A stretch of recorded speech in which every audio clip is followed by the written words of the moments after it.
Hello dear students, आज हम some basic concept of chemistry chapter की क्लास 4 में आप सभी का स्वागत है। तो आज इस लेक्चर में अपन स्टार्ट करेंगे केमिकल रिएक्शन। केमिकल रिएक्शन की जो डेफिनेशन होती है वो होती है हमारे पास, एक chemical reaction is in which the bonds are broken in reactant molecule and new bonds are formed within product molecule in order to form a new substance. That means हमारे पास यदि एक केमिकल रिएक्शन कराते हैं कि hydrogen gas और chlorine gas को mix करते हैं तो हमारे पास क्या बन जाता है, HCl गैस का फॉर्मेशन हो जाता है।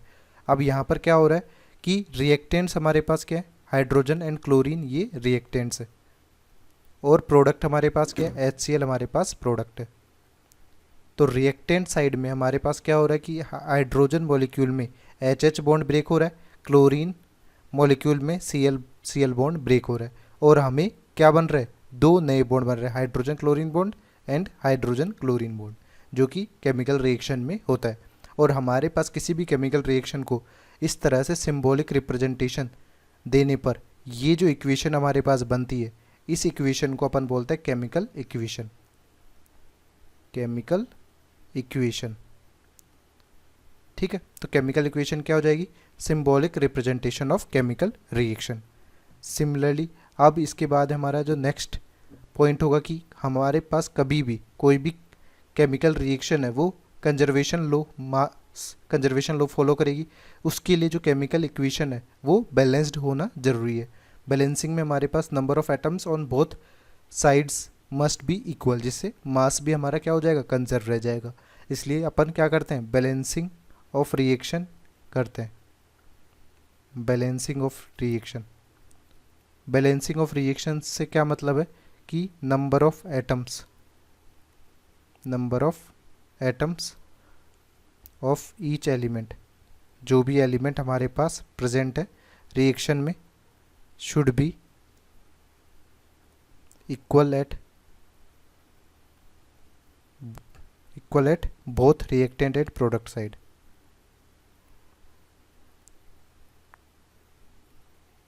साइड।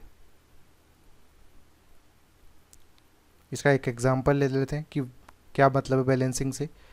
कि हमारे पास एग्जांपल ये है कि नाइट्रोजन गैस और हाइड्रोजन गैस, इन दोनों की रिएक्शन कराई अपन ने, तो हमारे पास क्या बनता है, अमोनिया गैस अपने पास बन जाती है।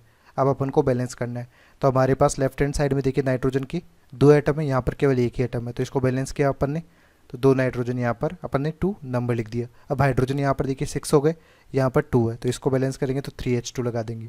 अब दोनों तरफ लेफ्ट हैंड साइड और right hand side number of atoms of each element, nitrogen and hydrogen हमारे पास सेम हो गए, तो ये रिएक्शन क्या हो जाएगी, ये रिएक्शन हो जाएगी हमारे पास बैलेंस्ड केमिकल रिएक्शन। ठीक है, इस तरह ही आप कुछ और एग्जांपल्स कर सकते हैं। जैसे कि हमारे पास Na2CO3 की रिएक्शन यदि आप HCl के साथ में कराएं और हमारा जो फाइनल प्रोडक्ट बन रहा है वो हमारे पास क्या बन जाए, H2CO3 प्लस NaCl। तो अब इसको बैलेंस करना है आपको, तो यहाँ पर देखिए Na2CO3 में सोडियम 2 एटम्स हैं, तो Na में 2 सोडियम होनी चाहिए। अब इसके बाद में आप क्या करेंगे, यहाँ पर Cl भी 2 हो गए, तो यहाँ पर Cl को बैलेंस करेंगे। ये simple hit and trial method होता है, आपको बार बार ट्राई करके देखना पड़ेगा। तो यहाँ पर हाइड्रोजन 2 हो गए और CO3 1 है, तो H2CO3 भी अपने पास मैच हो गया, तो ये बैलेंस्ड हो जाएगी।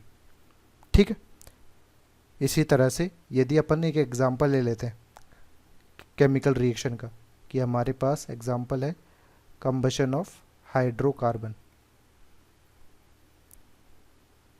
तो इसे अपन जनरलाइज करने की भी कोशिश करेंगे कि किसी भी हाइड्रोकार्बन के लिए यदि कंबशन कराते हैं तो अपन बैलेंसिंग किस तरह से कर सकते हैं।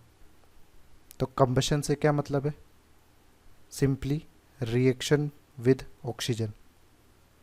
जब भी आपको कंबशन बोल दिया जाए तो वहाँ पर क्या होगा कि उस भी कंपाउंड का आप क्या कर देंगे, ऑक्सीजन के साथ रिएक्शन करा देंगे, ऑक्सीजन वहाँ पर एक्सेस अमाउंट में होगा। और हाइड्रोकार्बन क्या होते हैं, कार्बन और हाइड्रोजन से बने हुए कंपाउंड, तो इसे अपन जनरली लिख देंगे CXHY। तो जब भी आप किसी हाइड्रोकार्बन को ऑक्सीजन के एक्सेस में रिएक्शन कराते हैं तो हमेशा क्या बनता है, कार्बन डाइऑक्साइड प्लस H2 बनता है। तो कार्बन डाइऑक्साइड भी हमारे पास गैसियस प्रोडक्ट होगी।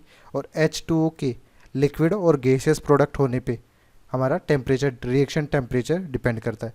यदि हमारा जो रिएक्शन टेम्परेचर है, if reaction temperature is greater than 100 degree centigrade, then H2O जो होगा वो वेपर फेज में होगा, यानी गैसियस फेज में।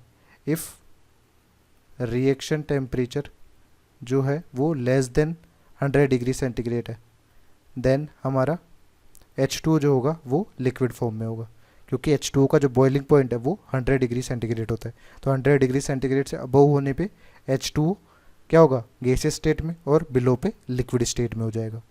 ठीक है, तो यहाँ पर हमारे पास कुछ यदि एग्जांपल लें हाइड्रोकार्बन में भी, यदि अपन ने लिया कि यदि आप कराते हैं मिथेन, CH4 का कंबशन कराया आपने ऑक्सीजन के साथ में, तो क्या बन गया, CO2 प्लस H2। अब जब भी आप हाइड्रोकार्बन की बैलेंसिंग कर रहे होंगे तो आपको कैसे बैलेंसिंग करना है, first balance carbon, then hydrogen, and final balance oxygen. तो सबसे पहले कार्बन को बैलेंस करते हैं। कार्बन हमारे पास दिया हुआ है यहाँ पर 1, यहाँ पर भी हमारे पास 1 है, बैलेंस्ड है। हाइड्रोजन को बैलेंस करें, यहाँ पर 4 एटम्स है हाइड्रोजन के, यहाँ पे 2 एटम्स है, तो इसको बैलेंस कर दिया, 2 एटम्स यहाँ पे लगा दिए। अब ऑक्सीजन देखें तो यहाँ पर कितने ऑक्सीजन एटम है, 4 ऑक्सीजन एटम्स है, तो यहाँ पर 2 लगा देंगे तो 4 ऑक्सीजन एटम्स हमारे पास हो जाएंगे। तो इस तरह से आप इसको कर सकते हैं। अब जब भी किसी भी हाइड्रोकार्बन के लिए यदि अपन इसको जनरलाइज फॉर्म में कन्वर्ट करना चाहे तो जनरलाइज फॉर्म क्या होगा, जनरलाइज फॉर्म में क्या होगा कि हमारे पास एक हाइड्रोकार्बन है CXHY, जिसकी आपने O2 के साथ में रिएक्शन करा दी, तो हमारे पास क्या बन जाएगा, यहाँ पर बन जाएगा CO2 प्लस H2।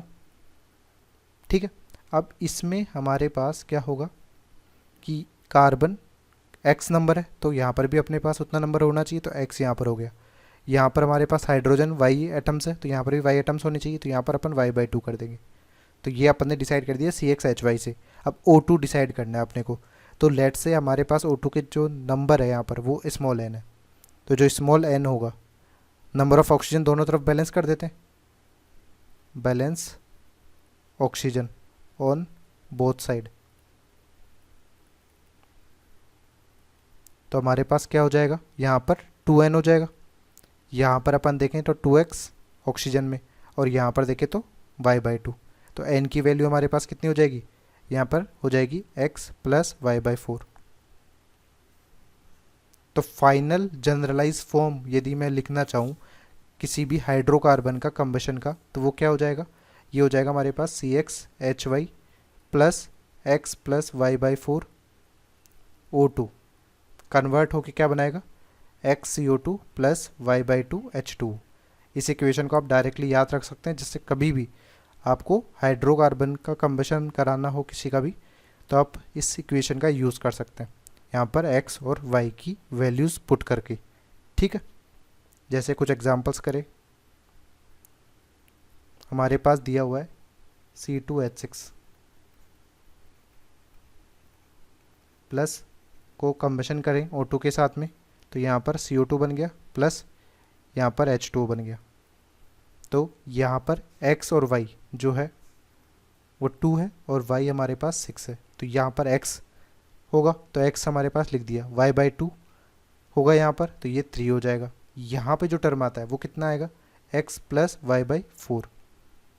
तो यहाँ पर x 2 है, 6/4 यानी यहाँ पर 3/2, तो ये हमारे पास कितना हो जाएगा, ये आ जाएगा 7/2। तो यहाँ पर ऑटोमेटिकली 7/2 आ जाएगा। तो इस तरह से आप उस जनरलाइज फार्मूला का यूज़ करके बैलेंसिंग कर सकते हैं।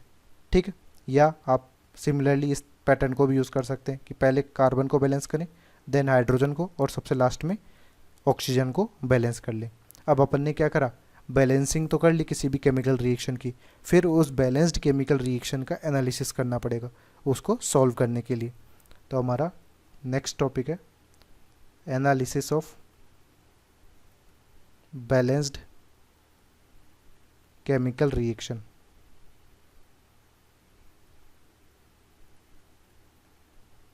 ठीक है, कि किसी भी बैलेंस्ड केमिकल रिएक्शन का फाइनली फिर अपन स्टडी करेंगे तो किस तरह से होगी। हमारे पास नाइट्रोजन और हाइड्रोजन रिएक्ट करके अमोनिया गैस बना रहे हैं, तो ये बैलेंस्ड कंडीशन में आ गई।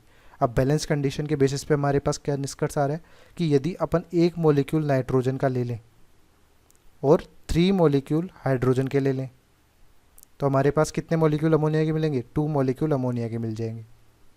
ये सिंपल इस बैलेंस केमिकल रिएक्शन से अपने को पता लग रहा है। और यदि मॉलिक्यूल्स के लिए ये स्टेटमेंट है तो यदि यहाँ पर अपन मोल्स कर दें कि हमारे पास 1 mole nitrogen react with 3 mole hydrogen तो हमें कितने मोल अमोनिया मिल जाएगी, 2 मोल अमोनिया मिल जाएगी। ये स्टेटमेंट भी इसके लिए करेक्ट होगा। तो यहाँ पर ये रेशियो जो होगा 1:3 ये हमारा कांस्टेंट हो जाएगा कि जिसमें ये रिएक्टेंट्स रिएक्ट करेंगे और प्रोडक्ट का फॉर्मेशन होगा। तो ये जो नंबर्स हैं इन नंबर्स को अपन बोलते हैं स्टाइकियोमेट्रिक कोफिशिएंट। Stoichiometric coefficient.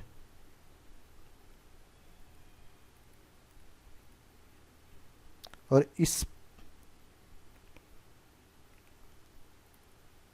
इन रेशियोज को अपन बोलते हैं स्टाइकियोमेट्री, कि ये पर्टिकुलर इस रिएक्शन की स्टाइकियोमेट्री है कि हमारे पास रिएक्टेंट्स किस रेशियो में रिएक्ट कर रहे हैं और किस रेशियो में प्रोडक्ट्स का फॉर्मेशन हो रहा है। और स्टाइकियोमेट्री जो होती है वो किसी भी पर्टिकुलर रिएक्शन के लिए कांस्टेंट होती है। It is constant for a particular reaction, for a particular reaction. ठीक है, तो हमारे पास क्या होता है स्टाइकियोमेट्री। स्टाइकियोमेट्री हमारी होती है कि रिएक्टेंट्स किस रेशियो में रिएक्ट कर रहे हैं और प्रोडक्ट किस रेशियो में हमारे पास बन रहे हैं। और जो स्टाइकियोमेट्री होती है वो केवल बैलेंस्ड केमिकल रिएक्शन के लिए ही डिफाइन की जाती है। तो अपन इसको लिख लेते हैं कि जो स्टाइकियोमेट्री वर्ड है वो हमारे किस मतलब का है। स्टाइकियोमेट्री में हमारे पास फर्स्ट टर्म है कि ये वैलिड है only for balanced chemical reaction, कि जो स्टाइकियोमेट्रिक कोफिशिएंट्स का रेशियो होगा वही हमारा क्या हो गया यहाँ पर स्टाइकियोमेट्री, तो केमिकल रिएक्शन। इसके अलावा सेकंड, इट टेल्स अबाउट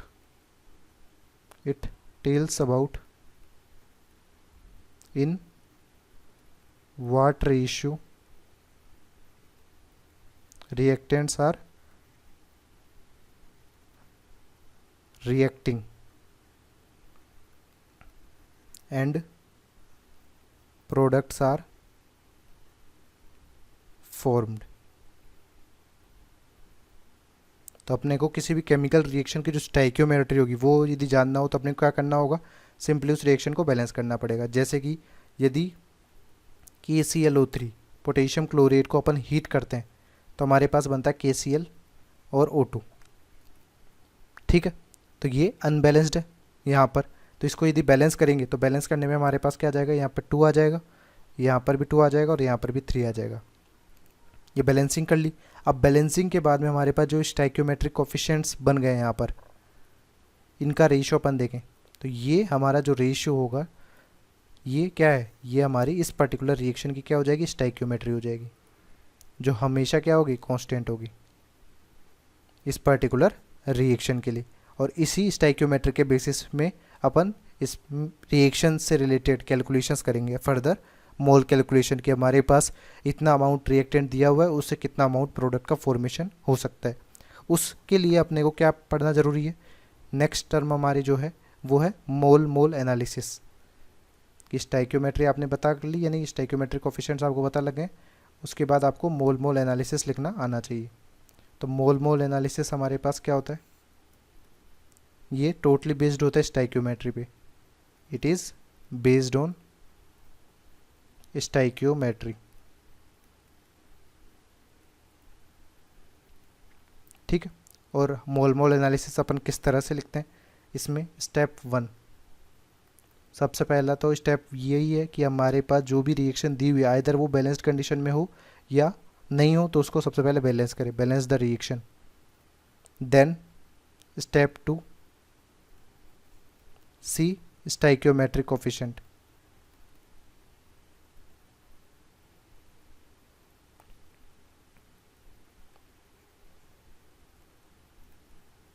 जिसको मैं यहाँ शॉर्ट फॉर्म में एस डॉट सी भी लिखूँगा। तो हमारे पास का एग्जांपल यदि मैं लेता हूँ कि एक रिएक्शन हो रही है ए प्लस बी, रिएक्ट करके हमारे पास बना रहा है AB3। अब ये रिएक्शन जो है वो बैलेंस नहीं है, तो बैलेंस करेंगे इसको, तो यहाँ पर 3 लगा देंगे, तो अब ये बैलेंस्ड रिएक्शन हो गई। अब यहाँ पर स्टाइकियोमेट्रिक कोफिशिएंट्स देखें तो ए का स्टाइकियोमेट्रिक कोफिशिएंट 1 है, बी का 3 है, AB3 का 1 है।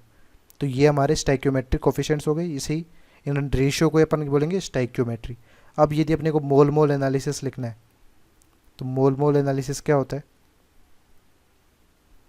मोल मोल एनालिसिस हमारे पास होता है moles of A divided by stoichiometric coefficient of A equal to moles of B divided by stoichiometric coefficient of B equal to हमारे पास मोल्स ऑफ AB3। यहाँ पर सारे के सारे रिएक्टेंट्स और सारे के सारे प्रोडक्ट्स के केस में आप ये इक्वेशन लिख सकते हैं। तो ये इक्वेशन आपके पास कंसंट्रेशन यानी मोल्स वैल्यू निकालने के लिए यूज़ होती है कि हमारे पास प्रोडक्ट कितना बन रहा है। तो moles of AB3 divided by stoichiometric coefficient of AB3। तो यहाँ पर आप वैल्यूज़ पुट कर करके रख सकते हैं कि यहाँ पर मोल्स ऑफ ए लेट से Na लिख दिया मैंने, स्टाइकियोमेट्रिक कोफिशिएंट ऑफ ए 1, यहाँ पर हमारे पास moles of B divided by 3 और यहाँ पर moles of AB3 divided by 1। तो इस तरह से आप रिलेट इन सब को कर सकते हैं। अभी इससे रिलेटेड एक क्वेश्चन करते हैं कि मोल मोल एनालिसिस का आप यूज़ किस तरह से करेंगे। तो हमारा एग्जाम्पल है,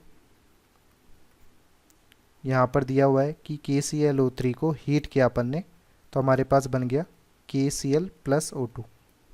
अब इसमें क्वेश्चन ये पूछा जा रहा है कि how many moles of O2 are obtained by heating 4 mole KClO3। तो जब अपने को रिएक्टेंट की कुछ अमाउंट दिया हुआ है, उसको हीट करके अपने पास प्रोडक्ट कितना बन रहा है इसका अपने को कैलकुलेशन करना है। तो सबसे पहले अपन क्या करेंगे, इस रिएक्शन को बैलेंस करेंगे। तो यहाँ पर जो रिएक्शन हो रही है KClO3, इसको हीट किया तो यहाँ पर KCl प्लस O2 बन रहा है। तो इसको बैलेंस करोगे आप तो यहाँ पर 2 आ जाएगा, यहाँ पर 3, यहाँ पर भी क्या आ रहा है 2। तो स्टाइकियोमेट्रिक कोफिशिएंट्स देखें तो कितने आ रहे हैं 2, 2 और यहाँ पर 3। ठीक है। और मोल्स टेकन, इनिशियली हमारे पास मोल्स किसके हैं, केवल KClO3 के मोल्स है। तो यहाँ पर अपन मोल मोल एनालिसिस लिखें, मोल मोल एनालिसिस यानी moles of KClO3 divided by stoichiometric coefficient 2 equal to moles of KCl divided by 2 moles of O2 divided by 3।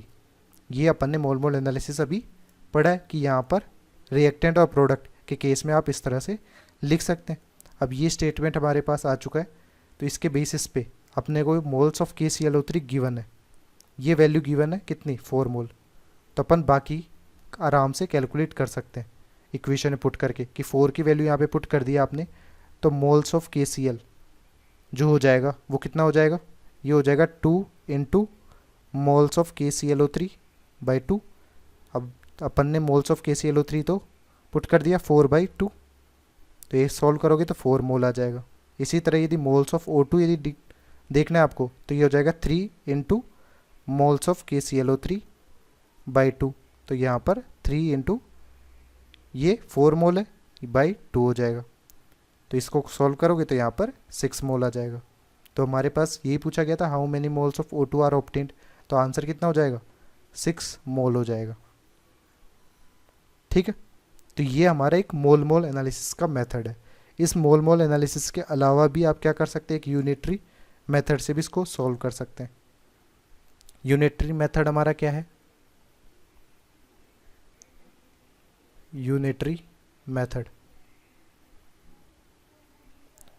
Unitary method से क्या मतलब है कि यहाँ पर देखिए 2 मोल यदि अपन KClO3 के लें स्टाइक्योमेट्रिक कोफिशिएंट के बेसिस पे, तो उससे हमारे पास 3 मोल O2 मिलेगा, यानी 2 मोल KClO3 प्रोड्यूसेस 3 मोल O2। तो अपन यदि यहाँ पे बोल दें कि 1 मोल KClO3 कितना प्रोड्यूस करेगा 3/2, और अपने को 4 मोल KClO3 दिया हुआ था, तो 4 मोल KClO3 से कितना प्रोड्यूस होगा 3/2 इंटू 4। तो ये सॉल्व करोगे आप तो हमारे पास 6 मोल आ जाएगा। तो दोनों ही मेथड आप यूज़ कर सकते हैं, मोल मोल एनालिसिस से कर सकते हैं या यूनिटरी मेथड से कर सकते हैं। यूनिटरी मेथड हमारा लिटिल फास्टर होता है यदि आप प्रैक्टिस कर लेंगे इस क्वेश्चन इसकी, ठीक है। तो इसके बेसिस पे अपन और कुछ क्वेश्चंस कर लेते हैं। नेक्स्ट एग्जांपल है 244 ग्राम C6H5COO इज कम्प्लीटली कम्बस्टेड, यानी O2 के साथ सिंपली रिएक्शन हो रही है, तो calculate mass of O2 required हमें पूछा गया है। तो सबसे पहले अपन देख लेते हैं C6H5COOH की O2 के साथ में आपने रिएक्शन करा दी, तो हमारे पास बन जाएगा CO2 प्लस H2, ठीक है। तो यहाँ पर हमारे पास कार्बन 7 है, तो यहाँ पर 7 आ जाएगा, हाइड्रोजन यहाँ पर देंगे 6 है, तो Y/2 यानी 3 हो जाएगा।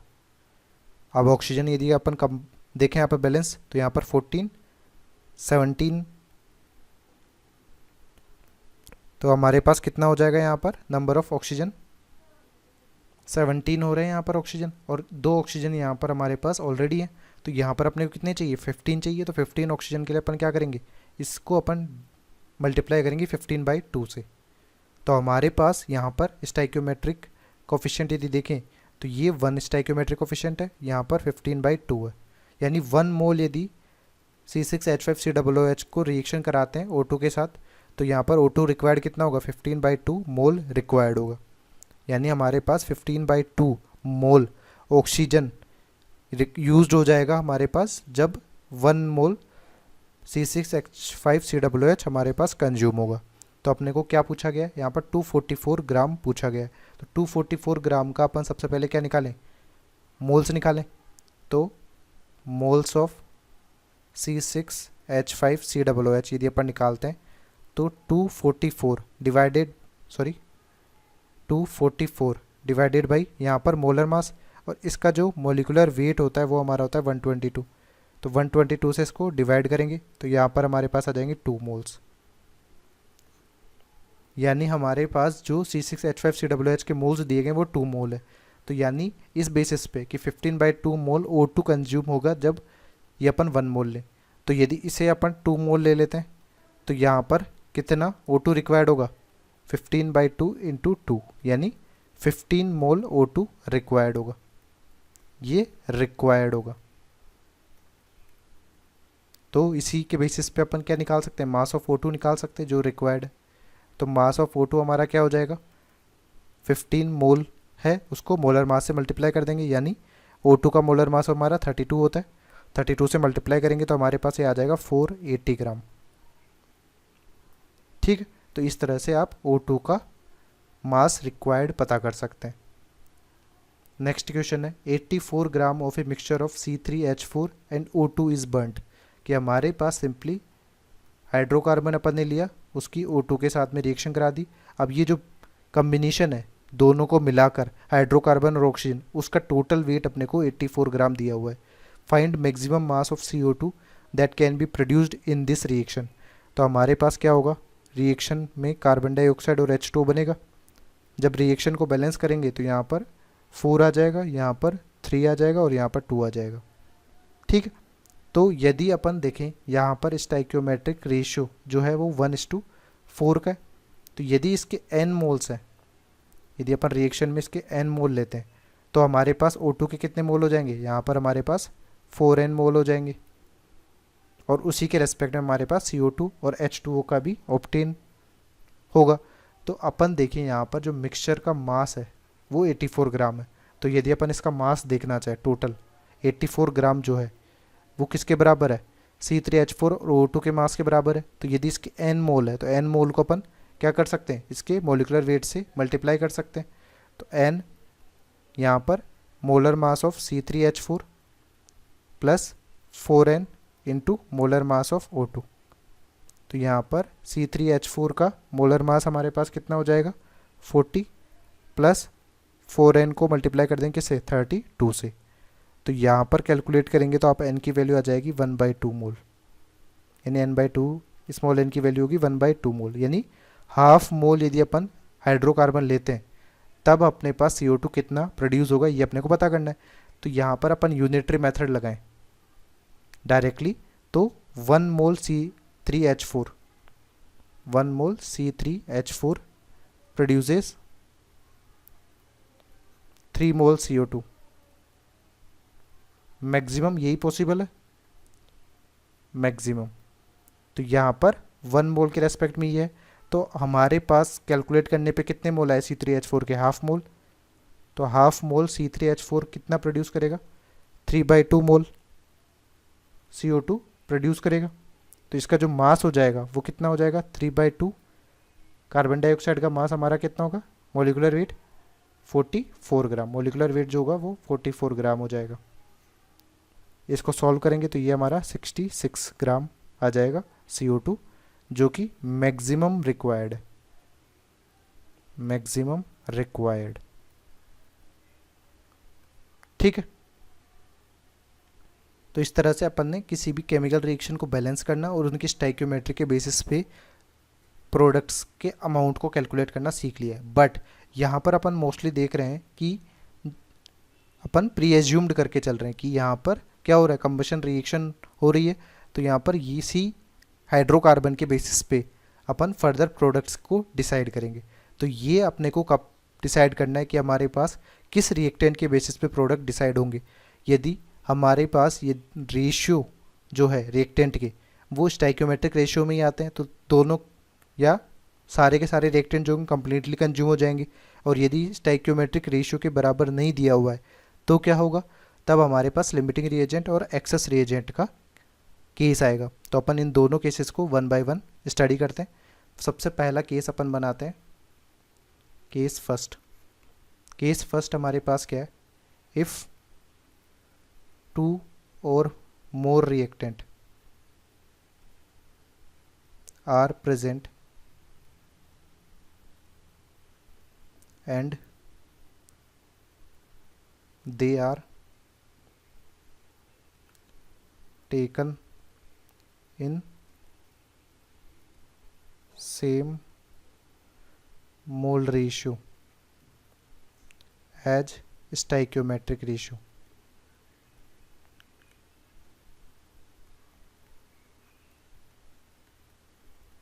then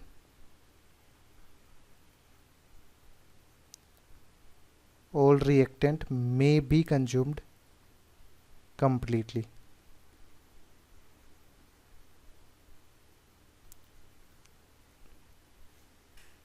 इस स्टेटमेंट का क्या मतलब है, यहाँ पर देखते हैं कि फॉर एग्जांपल अपन ने 2 रिएक्टेंट ले लिए A और B और इससे बना दिया हमारा AB2। तो इसको सबसे पहले अपन ने बैलेंस कर दिया तो यहाँ पर 2 भी आ गया। अब स्टाइक्योमेट्रिक कोफिशिएंट अपन ने देखा तो A का 1 है, B का 2 है और AB2 का 1 है। ठीक है, अब यदि अपन देखें कि इनिशियली जब भी आप रिएक्शन करा रहे हैं, क्वेश्चन दिया हुआ है, तो मोल्स टेकन यदि अपन ने यहाँ पे ले लिया कि 2 मोल्स A है और 4 मोल्स हमारे पास क्या है B है, तो हमारे पास क्या होगा, ये दोनों ही कंप्लीटली कंज्यूम हो जाएंगे। क्योंकि इसका भी रेशियो अपन देखें तो यहाँ पर 1:2 ही है और स्टाइक्योमेट्रिक कोफिशिएंट का रेशियो भी 1:2 ही है। तो दोनों रेशियो जो है वो सेम है, same ratio. That means A and B is completely consumed। तो आप प्रोडक्ट का मास या मोल दोनों में से किसी भी रिएक्टेंट के बेसिस पे कैलकुलेट कर सकते हैं, किसी भी रिएक्टेंट पे यूनिटरी मेथड लगा सकते हैं। ठीक है, जैसा कि एक एग्जांपल लेके समझते हैं कि हाउ मैनी मोल्स, यहाँ पर how many moles of Al2O3 is formed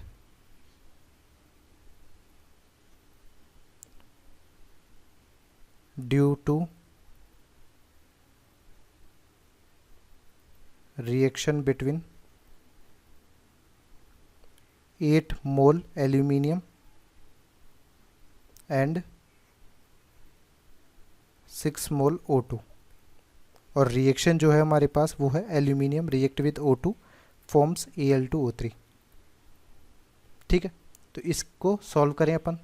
तो सबसे पहले अपने को रिएक्शन क्या करनी पड़ेगी, बैलेंस करनी पड़ेगी। तो इस रिएक्शन को आपने बैलेंस किया कि एल्यूमिनियम रिएक्ट हो रहा है O2 के साथ और बन रहा है Al2O3। तो हमारे पास यहाँ पर कितना बच जाएगा, यहाँ पर 2 एल्यूमिनियम हो जाएगा और ये 3/2 हो जाएगा। और इसे इंटीजर रेशियो में ले जाना चाहते हैं आप, तो 4 एल्यूमिनियम 2 से मल्टीप्लाई कर देंगे होल रिएक्शन को, प्लस 3O2 कन्वर्ट हो रहा है किसमें, 2 Al2O3 में। अब यहाँ पर जो स्टाइक्योमेट्रिक कोफिशिएंट्स है वो क्या है, 4:3 है। और जो मोल्स टेकन है, मोल्स टेकन वो हमारे पास देखें तो 8 मोल एल्यूमिनियम है और 6 मोल O2 है।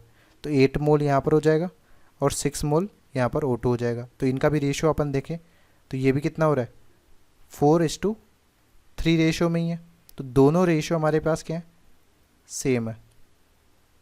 सेम रेशियो होने की वजह से क्या होंगे, कंप्लीटली कंज्यूम हो जाएंगे हमारे पास after reaction. After reaction completely consume होने का क्या मतलब है कि यहाँ पर ये भी 0 हो जाएगा 3 मोल से, यहाँ पर सॉरी ये तो स्टाइक्योमेट्रिक कोफिशिएंट है, यहाँ पे 4 मोल था तो 4 मोल से 0 हो जाएगा, 3 मोल से भी ये 0 हो जाएगा।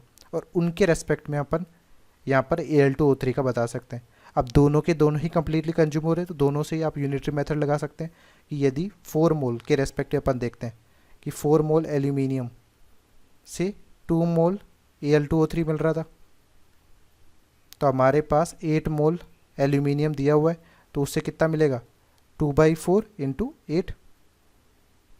तो यहाँ पर ये हो जाएगा 4 मोल Al2O3। तो यहाँ पर Al2O3 जो मिल जाएगा वो हमारे पास 4 मोल मिल जाएगा। ठीक है, तो ये पहला केस हो गया कि हमारे पास यदि स्टाइक्योमेट्रिक कोफिशिएंट्स का रेशियो और मोल्स टेकन का रेशियो सेम आ रहा है तो आपके जो रिएक्टेंट है वो कंप्लीटली कंज्यूम हो जाएंगे। बट यदि ये रेशियो सेम नहीं आए तब वहाँ पर एक्सेस रिएजेंट और लिमिटिंग रिएजेंट का केस आएगा। तो सेकंड केस है हमारे पास case 2, if moles of reactant taken are not in same ratio as stoichiometric ratio।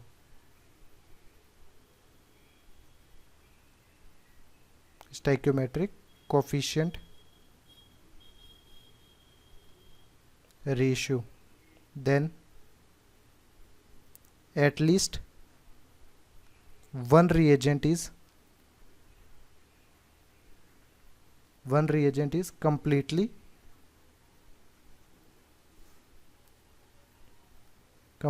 consumed and that is limiting reagent।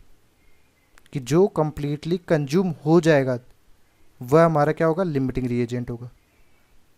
और उसी के बेसिस पे अपन मोस्ट सारी कैलकुलेशंस करेंगे। इसे अपन लिख देंगे LR। फिर हमारे पास जो बचा हुआ रिएजेंट होगा जो हमारे पास कंप्लीटली कंज्यूम्ड नहीं हुआ है, reagents which are left are called excess reagent.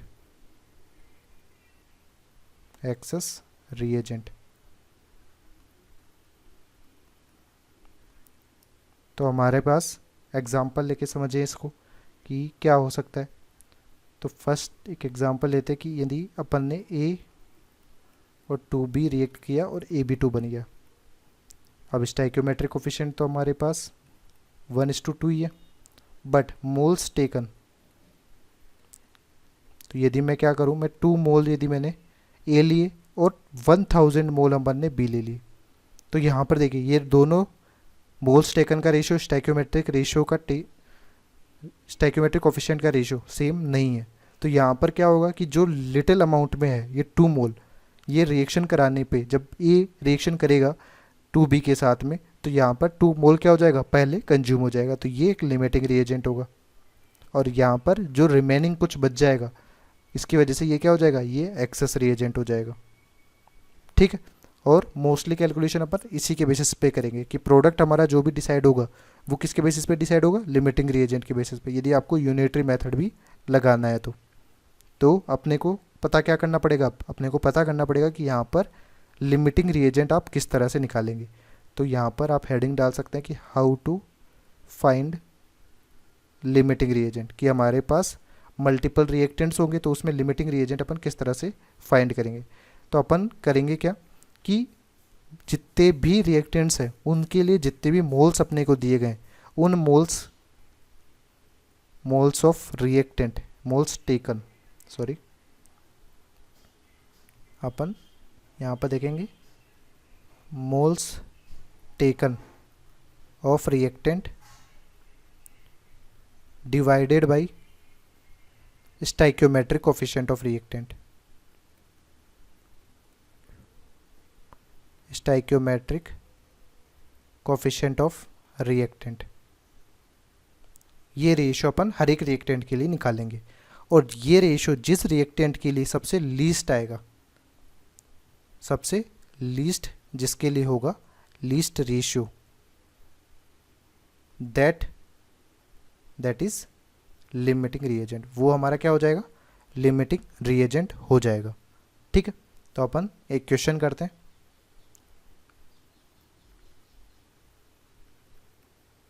कि A + 2B reacted and form AB2। अब यहाँ पर हमारे पास बोल रहा है कि initially 2 mole of A and 20 moles of B are taken. ठीक है। तो पहला क्वेश्चन तो हमारा यही है कि विच इज लिमिटिंग रिएजेंट।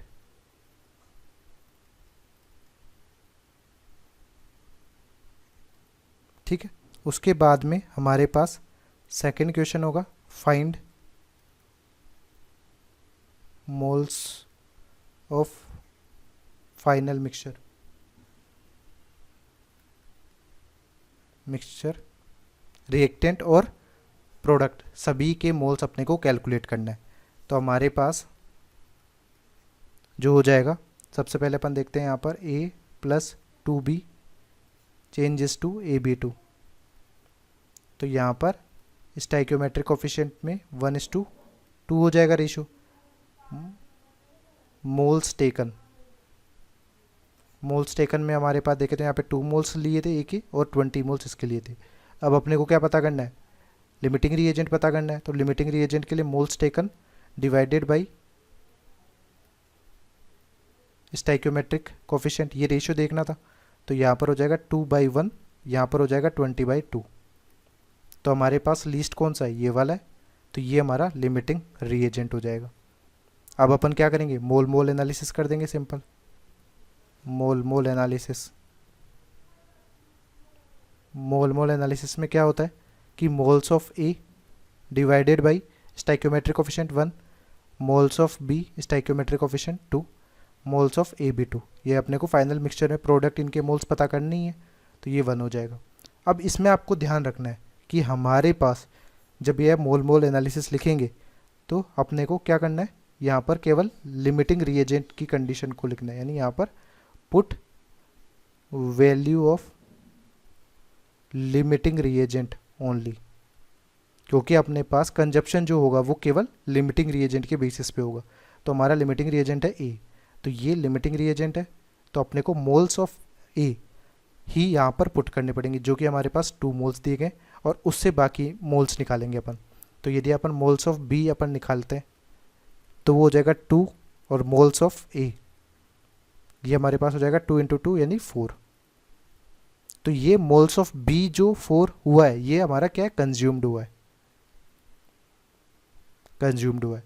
तो हमारे पास मोल्स ऑफ बी रिमेन कि हमारे पास इनिशियली लिए गए थे कितने थे 20 और कंज्यूम कितने हो गए 4, तो बचे कितने हमारे पास 16 मोल्स बच गए।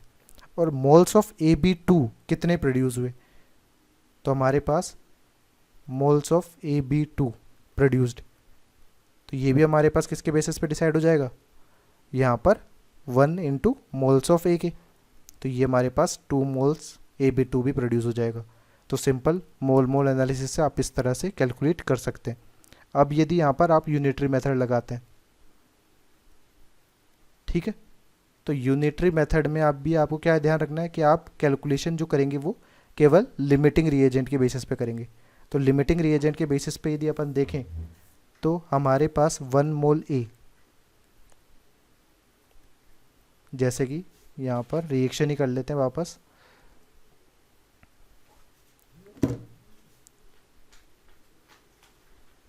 यहाँ पर ए है, ये 2B और यहाँ पर AB2, ये हमारे पास कितना था 2 मोल था, ये लिमिटिंग रिएजेंट है इसलिए ये क्या हो जाएगा 0 हो जाएगा, ठीक है। यहाँ पर 20 मोल दिया हुआ था।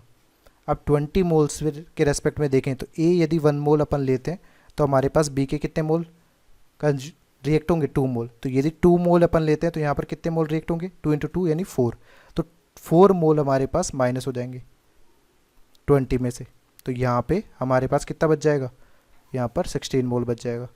और इसी के रेस्पेक्ट में यहाँ पे 1 मोल से 1 मोल AB2 मिल रहा है तो 2 मोल से भी 2 मोल AB2 बन जाएगा। तो आप यूनिटरी मेथड का यूज़ करके भी इस तरह से इस केमिकल इक्वेशन को सॉल्व कर सकते हैं।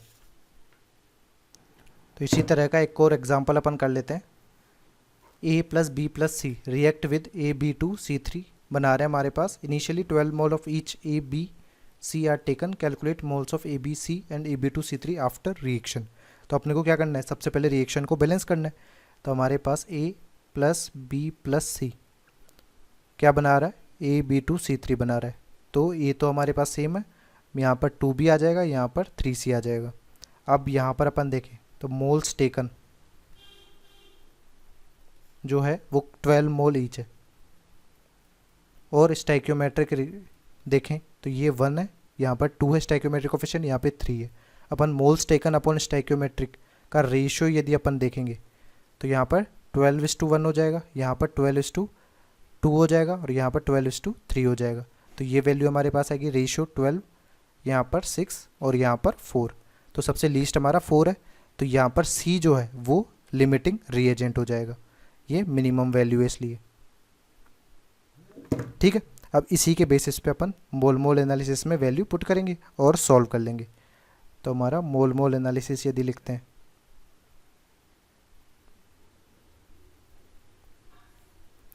Moles of A divided by 1 stoichiometric coefficient, moles of B divided by stoichiometric coefficient 2, moles of C divided by stoichiometric coefficient 3 equal to हो जाएगा moles of AB2C3 divided by 1, ठीक है। अब यहाँ पर अपन देखें तो हमारे पास क्या हो जाएगा, लिमिटिंग रिएजेंट है मोल्स C, ये लिमिटिंग रिएजेंट है, इसकी वैल्यू हमारे पास मोल्स टेकन कितने 12, तो ये 12 वैल्यू अपने को पुट कर देनी है। तो अब हमारे पास मोल्स ऑफ A जो आएगा वो कितना आ जाएगा 12/3 यानी 4। मोल्स ऑफ B हमारे पास जो आएगा वो आ जाएगा 2 इंटू 12/3, तो ये आ जाएगा 8 मोल। ये दोनों जो मोल्स हैं, मोल्स ऑफ A और B, ये हमारे पास कंज्यूम्ड मोल्स है कि इस रिएक्शन में कंज्यूम हो चुके हैं, प्लस मोल्स ऑफ AB2C3 ये हमारे पास कितना होगा, ये आ जाएगा 1 इंटू 12/3 यानी 4, ये अपने पास प्रोड्यूस्ड है।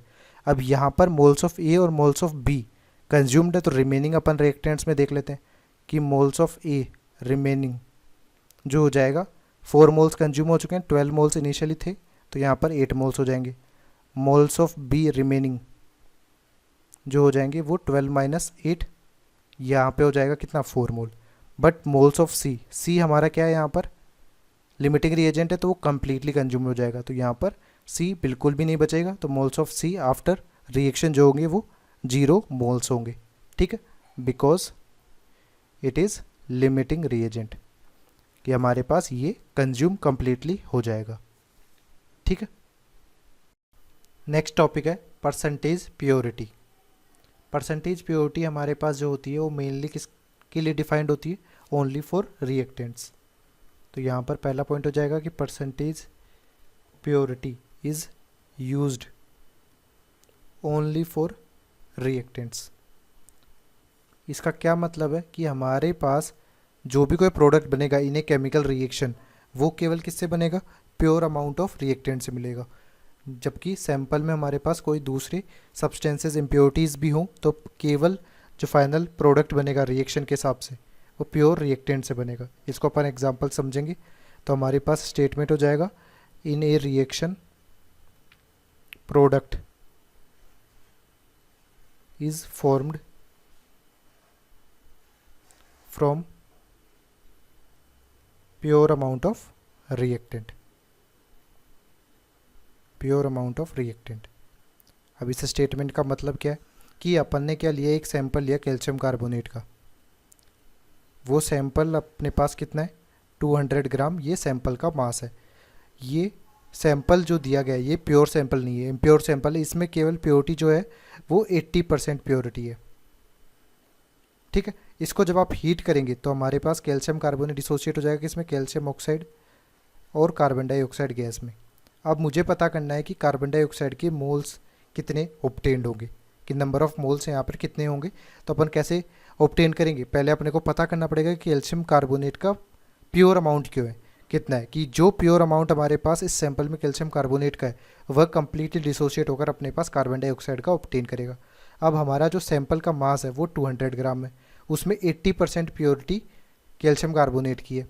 तो हमारे पास mass of pure CaCO3, pure calcium carbonate जो हो जाएगा वो कितना हो जाएगा, 200 का 80%, तो ये हमारे पास आ जाएगा 160 ग्राम। अब यदि अपन मोल्स ऑफ CaCO3 निकालें तो हमारे पास 160 ग्राम तो मास दिया हुआ है, डिवाइड कर देंगे किससे, मोलर मास से। तो यहाँ पर कैल्शियम कार्बोनेट का जो मोलर मास होता है वो 100 ग्राम होता है, इसको 100 से डिवाइड करोगे तो ये हो जाएगा 1.6 मोल। तो मोल्स ऑफ कैल्शियम कार्बोनेट हमारे पास आ गया 1.6 मोल। अब यहाँ पर रिएक्शन देखें तो बैलेंस्ड है, तो 1 मोल के रेस्पेक्ट में अपने को कितना मिल रहा है, कार्बन डाइऑक्साइड भी 1 मोल मिल रहा है। तो अपने पास यहाँ पर सैंपल के अकॉर्डिंग कैल्शियम कार्बोनेट के कितने मोल्स है, 1.6 मोल। तो कार्बन डाइऑक्साइड के भी कितने मोल्स ऑब्टेंड होंगे, 1.6 मोल ऑब्टेंड होंगे। तो इसके बेसिस पे यदि आप देखें कि वेट ऑफ CO2 गैस जो हो जाएगा वो 1.6 into molar mass of CO2 which is 44। तो हमारे पास ये फाइनल मास हो जाएगा कार्बन डाइऑक्साइड का जो अपने को ऑब्टेंड होगा। तो यहाँ पे कार्बन डाइऑक्साइड जो अपने पास मिला है वो केवल किससे मिला है, प्योर अमाउंट ऑफ रिएक्टेंट से मिला है। इसके बेसिस पे कुछ क्वेश्चंस करते हैं। क्वेश्चन हमारे पास 64 gram of O2 gas is formed by heating a 300 gram sample of KClO3, find percentage purity of KClO3 sample. तो हमारे पास क्या होगा कि KClO3 को जैसे आप हीट करेंगे तो यहाँ पर बनेगा KCl प्लस O2। जब इस रिएक्शन को बैलेंस करेंगे तो यहाँ पर 2 लग जाएगा, यहाँ पर 2 और यहाँ पर 3। सबसे पहले बैलेंसिंग करना जरूरी है किसी भी केमिकल रिएक्शन को। अब यहाँ पर हमारे पास दिया हुआ है 64 gram of O2 gas obtained हो रही है। यदि हमारे पास सैंपल कितना दिया गया है, 300 ग्राम दिया हुआ है, तो हमारे पास जो O2 ऑब्टेंड हुआ है वो 64 ग्राम हुआ है। तो अपन मोल्स ऑफ O2 निकालना चाहे, मोल्स ऑफ O2 तो वो कितना हो जाएगा, 64 डिवाइडेड बाई O2 का मास। O2 का मास हमारे पास है 32, तो ये हो जाएगा 2 मोल। यानी हमारे पास जो O2 ऑब्टेंड हो रहा है वो 2 मोल यहाँ पर ऑब्टेंड हो रहा है। ठीक है, इक्वल टू 2 मोल। अब ये जो 2 मोल है ये अपने पास KClO3 को हीट करने पे बना है, तो अपन KClO3 का कितना मास यूज़ हुआ होगा इस रिएक्शन में वो पता कर सकते हैं। और जो मास यहाँ पर यूज़ हुआ होगा वही हमारा क्या होगा, प्योर अमाउंट होगा KClO3 का। तो परसेंटेज प्योरिटी अपन इजीली निकाल सकते हैं। तो हमारे पास प्रीवियसली यहाँ पर परसेंटेज प्योरिटी का फॉर्मूला भी लिख लीजिए कि परसेंटेज प्योरिटी का फॉर्मूला क्या हो जाएगा, percentage purity of A reactant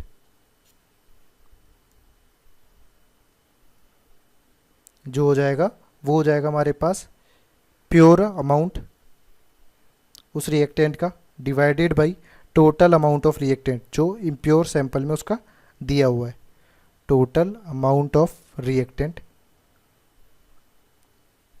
into 100। ये हमारा परसेंटेज प्योरिटी हो जाएगा, pure amount divided by total amount.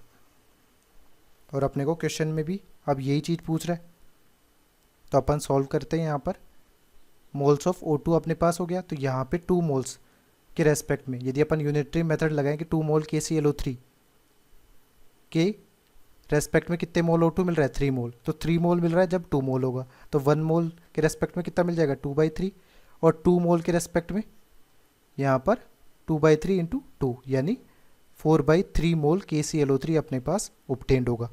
तो 4/3 मोल अपने पास यहाँ पर ये हो गया 4/3 मोल रेस्पेक्ट टू दिस 2 मोल। ठीक है, तो अपने पास वेट ऑफ KClO3 प्योर अपन बोल दें कि वेट ऑफ KClO3 प्योर जो हो जाएगा वो कितना हो जाएगा, 4/3 मोल। अब यहाँ पर जो मोलिकुलर वेट है KClO3 का वो कितना है, 122.5 ग्राम, तो इसको 122.5 ग्राम से मल्टीप्लाई कर देंगे, तो ये हमारा प्योर अमाउंट आ जाएगा। अब अपने को परसेंटेज प्योरिटी चाहिए, तो परसेंटेज प्योरिटी जो हो जाएगी वो प्योर सैंपल का मास, प्योर अमाउंट KClO3 का जो कि अपने पास ये दिया हुआ है, डिवाइडेड बाई यहाँ पर total mass of sample, pure sample जो 300 ग्राम है, तो इसको 300 से डिवाइड करेंगे इंटू 100, तो ये हमारी परसेंटेज प्योरिटी होगी किसकी, KClO3 की। तो हमारा कितना आएगा कैलकुलेट करने पे, अराउंड आएगा 54.44%, तो हमारी परसेंटेज प्योरिटी हो जाएगी 54%। ठीक है, इसी तरह हमारा एक नेक्स्ट टॉपिक है परसेंटेज यील्ड। जैसे कि परसेंटेज प्योरिटी रिएक्टेंट्स के लिए होती है, वैसे ही ये टर्म डिफाइन किसके लिए होगी, प्रोडक्ट्स के लिए होगी। Percentage yield term is used for products, only products. ठीक है, इसका मीनिंग क्या है कि हमारे पास यदि A से B आपने बनाया, अब A हमारे पास यदि 1 मोल लिया है, तो A से कम्प्लीटली कन्वर्जन हुआ है B में, तो यहाँ पर थियोरेटिकली क्या होना चाहिए कि 1 मोल ही बनना चाहिए, बट ये कब होगा, जब ये प्रोसेस जो होगा वो 100% इफ़िशियंट होगा। तो इन रियल लाइफ हमारे पास, इन रियल लाइफ कोई भी जो प्रोसेस होता है वो 100% इफ़िशियंट नहीं होता। No process is 100% efficient, no process is 100% efficient. ठीक है, इसमें हमारे पास ये वैल्यू जो होगी, यदि 100% इफ़िशियंसी देखें तो यहाँ पर ये थियोरेटिकल वैल्यू हो जाएगी, बट एक्चुअली यहाँ 1 मोल न मिलके अराउंड कितना मिलेगा, 0.8 मोल मिलेगा, तो ये एक्चुअल हो जाएगा। तो इन एक्चुअल और थियोरेटिकल वैल्यू से अपन यहाँ पर यील्ड निकालेंगे, तो यहाँ पर 100% यील्ड ना होकर कितनी होगी, 80% होगी। ठीक है, तो हमारे पास यहाँ पर पॉइंट क्या बन जाएगा, पॉइंट बन जाएगा इसमें no process 100% efficient in a chemical reaction. तो हमारे पास थियोरेटिकल अमाउंट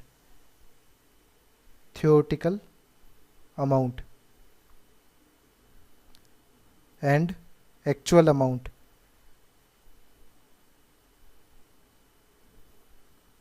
के अमाउंट वैल्यू के बेसिस पे अपन क्या कर सकते हैं, परसेंटेज यील्ड निकाल सकते हैं कि ये दोनों वैल्यू अपने दी गई है, then calculate percentage yield of reaction. ठीक है, तो हमारी जो परसेंटेज यील्ड का फॉर्मूला हो जाएगा वो क्या हो जाएगा, हमारे पास परसेंटेज यील्ड जो भी प्रोडक्ट की अपने को देखना है वो क्या हो जाएगा, actual amount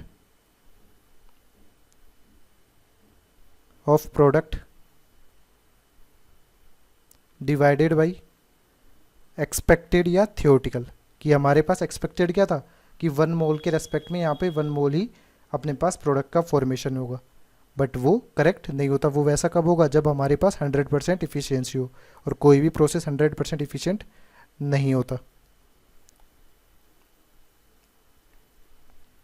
theoretical amount of product into 100। ठीक है, तो ये हमारा परसेंटेज यील्ड हो जाएगा। ठीक है, इसी के में एक टर्म आपको हमेशा ध्यान रखनी है, नोट करके लिख लीजिए। यदि क्वेश्चन में कभी भी आपको क्या पूछा जाए कि अमाउंट ऑफ प्रोडक्ट गिवन है या पूछा जा रहा है, तो वो हमेशा क्या होगा, एक्चुअल अमाउंट होगा, ये वाला। ठीक है, तो यहाँ पे नोट करके लिख लीजिए, in the problems of percentage yield, in the problems of percentage yield if amount of product is given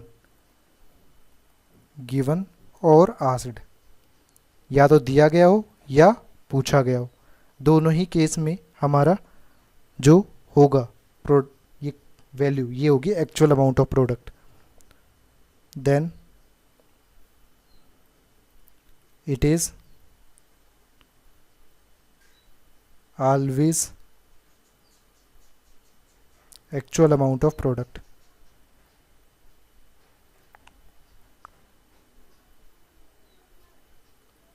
ठीक है, तो आपको ध्यान रखना है कि जब भी यदि प्रोडक्ट की कंसर्न यहाँ पे मोल दिए हुए होंगे या पूछा जाएगा तो हमारे पास क्या होगा, वो एक्चुअल अमाउंट ऑफ प्रोडक्ट होगा। तो हमारे पास कुछ क्वेश्चंस कर लेते हैं इसी कंसेप्ट के बेसिस पे। पहला क्वेश्चन है, calculate the mass of KCl produced from 245 gram KClO3 sample if yield of the reaction is 80%। तो हमारे पास सिंपल KClO3 को जैसे ही आप हीट करेंगे तो हमारे पास क्या बन जाएगा, KCl प्लस O2। इस रिएक्शन को बैलेंस करेंगे तो यहाँ पर 2 आ जाएगा, यहाँ पर भी 2 आ जाएगा और यहाँ पर 3 आ जाएगा। ठीक है, अब हमारे पास जो सैंपल दिया गया है वो 245 ग्राम KClO3 दिया हुआ है, तो इससे अपन मोल्स ऑफ KClO3 निकाल सकते हैं। मोल्स ऑफ KClO3 जो हो जाएगा वो हो जाएगा 245 डिवाइडेड बाई इसका मोलिकुलर वेट। KClO3 का जो मोलिकुलर वेट होता है वो होता है 122.5। तो हमारे पास यहाँ पर कितने मोल्स हो जाएंगे, यहाँ पर आ जाएंगे 2 मोल्स। तो 2 मोल यदि अपन KClO3 लेते हैं तो हमारे पास KCl कितना प्रोड्यूस होगा, स्टाइक्योमेट्रिक कोफिशिएंट देखें दोनों का सेम है, 2 से 2 मोल ही बनेगा। तो मोल्स KCl के जो ऑब्टेन्ड हुए ये हमारे जो मोल्स होंगे ये थियोरेटिकल मोल्स होंगे, जो हम अपन ने ऑन पेपर ऑब्जर्व किया है कि 100% इफ़िशियंसी होगी। बट अपने पास पूछा क्या गया है, मास ऑफ KCl पूछा गया है। तो यदि क्वेश्चन में प्रोडक्ट का मास या मोल पूछे जाएंगे तो वो क्या होगा, एक्चुअल मास होगा। तो हमारे पास परसेंटेज यील्ड का फॉर्मूला लगाएंगे यहाँ पर। परसेंटेज यील्ड हमारे पास क्या होता है, एक्चुअल अपॉन थियोरेटिकल इंटू 100। तो यहाँ पर परसेंटेज यील्ड दी हुई है 80%, एक्चुअल अपने को कैलकुलेट करना है, थियोरेटिकल हमारे पास 2 आ गया। ठीक है, और यहाँ पर 100। तो एक्चुअल मोल्स ऑफ KCl अपन बोलेंगे, एक्चुअल मोल्स ऑफ KCl वो हो जाएगा हमारे पास 2 इंटू 80%, तो ये हो जाएगा 1.6 मोल। ठीक है, तो ये एक्चुअल मोल्स ऑफ KCl हो जाएंगे। तो ये एक्चुअल वेट अपन पता कर लें, एक्चुअल वेट या मास वेट ऑफ KCl वो हो जाएगा 1.6 को मल्टीप्लाई कर देंगे किससे, KCl के मोलिकुलर वेट से। मोलिकुलर वेट इसका है 74.5 ग्राम, तो इसको मल्टीप्लाई कर दिया 74.5 से, तो यहाँ पर आ जाएगा 119.2 ग्राम। ठीक है, तो इस तरह से आप KCl का क्या निकाल सकते हैं, मास निकाल सकते हैं यदि परसेंटेज यील्ड आपको दी हुई है। नेक्स्ट क्वेश्चन देखते हैं। यहाँ पर अपने को बोला गया है 256 gram of C10H8 undergoes the following reaction. यहाँ पर रिएक्शन जो दी गई है वो बैलेंस्ड है। If 2.8 mole of CO2 is obtained, find percentage yield of the reaction. अब यहाँ पर हमारे पास 2.8 मोल ऑब्टेन्ड हो रहे हैं, तो ये हमारे जो दिए हुए हैं ये क्या है, एक्चुअल मोल्स है, एक्चुअल मोल्स है ऑफ CO2। अब अपने को थियोरेटिकल मोल्स निकालने, तो थियोरेटिकल मोल्स निकालने के लिए क्या करेंगे, यहाँ पर 256 ग्राम C10H8 दिया हुआ है, तो यहाँ पर इसका जो मोलिकुलर वेट होगा वो होगा हमारे पास कितना, 128 ग्राम। तो यहाँ पर यदि मोल्स में निकालना चाहो मोल्स, तो ये हो जाएगा 256 डिवाइडेड बाई 128, तो ये हो जाएगा हमारे पास 2 मोल। तो 2 मोल C10H8 यदि अपन कंज्यूम करते हैं तो हमारे पास CO2 कितना मिलेगा, 2 मोल से 4 मोल मिल रहा है, तो 2 मोल से यहाँ पर भी कितना मिलेगा, 4 मोल। तो यहाँ पर ये जो 4 मोल ऑफ CO2 होगा ये कितना होगा, ये होगा थियोरेटिकल मोल्स। ठीक है, तो यहाँ पर थियोरेटिकल मोल्स आ गए हमारे पास। तो परसेंटेज यील्ड अपने को पता करनी है, परसेंटेज यील्ड। तो हमारे पास क्या हो जाएगा, actual moles upon theoretical moles into 100। तो एक्चुअल मोल्स हमारे पास कितने थे 2.8, थियोरेटिकली अपने निकाला 4 इंटू 100। तो हमारे पास परसेंटेज यील्ड जो आ जाएगी कैलकुलेट करने पे ये आ जाएगी 70। तो 70% हमारी परसेंटेज यील्ड होगी। ठीक है, नेक्स्ट है question, calculate the mass of coal sample in kilogram which contains 0.05% by mass of FeS2 which on combustion produces 44.8 liter of sulfur dioxide gas at 0 degree centigrade and 1 atm with 40% yield। तो हमारे पास यहाँ पर moles of sulphur dioxide calculate कर सकते हैं। 44.8 litre यहाँ पर दिया हुआ है और 0 डिग्री सेंटीग्रेड 1 atm पर है। तो यहाँ पर 1 मोल गैस का जो वॉल्यूम होगा वो कितना होगा, ये होगा 22.4। तो हमारे पास मोल्स ऑफ सल्फर डाइऑक्साइड जो हो जाएंगे वो 44.8 बाई 22.4, तो ये हो जाएंगे 2 मोल। अब ये जो मोल है ये गिवन है, यानी ये एक्चुअल मोल्स है। ठीक है, अब हमारे पास क्या दिया हुआ है, यहाँ पर सैंपल का मास मान लेते हैं कि जो कोल सैंपल है उसका मास है, let mass of coal sample जो है वो स्मॉल m ग्राम है। ठीक है, तो हमारे पास मास ऑफ FeS2 अपन निकाल सकते हैं। ठीक है, यहाँ पर मैंने निकाल दिया, लेट से मास of FeS2। Mass of FeS2 क्या होगा, ये कोल सैंपल का 0.05% है। तो हमारे पास स्मॉल m तो कोल सैंपल का मास है, इसका 0.05%। ठीक है, तो यहाँ पर जो मास अपन ने लिया है वो अपन को किलोग्राम में पता करना है। तो यहाँ पर भी अपन क्या करते हैं, इसको किलोग्राम में ही ले लेते हैं डायरेक्टली, स्मॉल m किलोग्राम है। तो यहाँ पर ये जो मास आएगा FeS2 का ये भी किलोग्राम में आएगा, तो इसको ग्राम में कन्वर्ट कर लेते हैं। m 0.05 इंटू 100 टू 10⁻³ ये ग्राम में आ जाएगा। तो इसको आप सॉल्व करेंगे तो ये वैल्यू हो जाएगी 0.5 m ग्राम, ये मास ऑफ FeS2 आ जाएगा। तो इससे अपन मोल्स ऑफ FeS2 निकाल सकते हैं। मोल्स ऑफ FeS2 के लिए क्या करेंगे, इस मास को 0.5 m को डिवाइड कर देंगे किससे, मोलिकुलर वेट ऑफ FeS2 से। मोलिकुलर वेट ऑफ FeS2 हमारा जो होगा वो हो जाएगा 120 ग्राम। तो इसको 120 से आप डिवाइड कर देंगे तो ये हमारे क्या आ जाएंगे, ये मोल्स आ जाएंगे।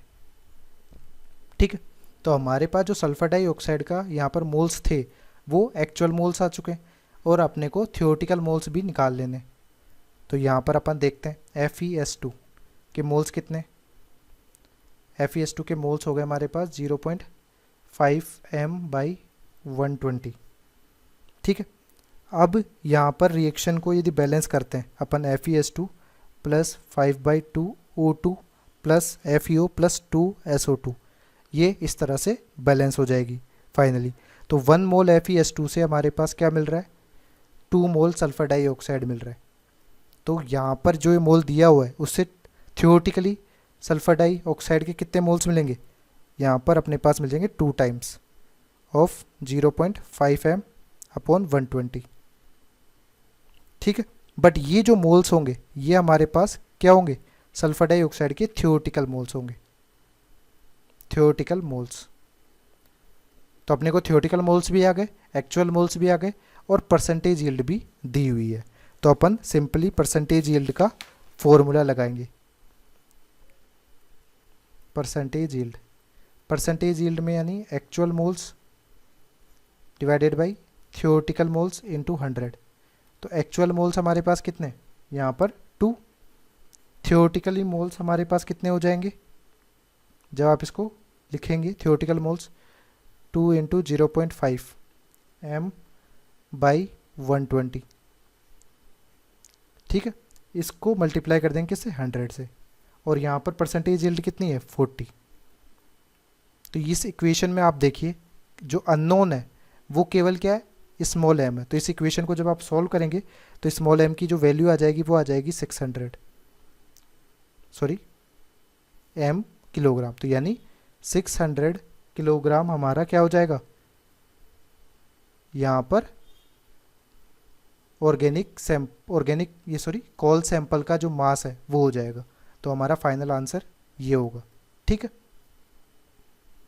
नेक्स्ट टॉपिक हमारा सिक्वेंशियल या कंसेक्यूटिव रिएक्शन। कौन सी रिएक्शंस होती हैं कंसेक्यूटिव रिएक्शन? कि हमारे पास एक रिएक्शन कराएं, जैसे ए से बी बनाया अपन ने, तो ये जो प्रोडक्ट बना है बी, ये दूसरी रिएक्शन के लिए रिएक्टेंट हो जाए, कि यानी बी से फिर सी बन जाए, फिर सी से डी बन जाए। तो इस तरह की जो रिएक्शंस होंगी वह क्या होंगी सिक्वेंशियल रिएक्शन। तो यहाँ पर अपन डेफिनेशन लिखें कि in this reaction product of one reaction is used as reactant for other reaction।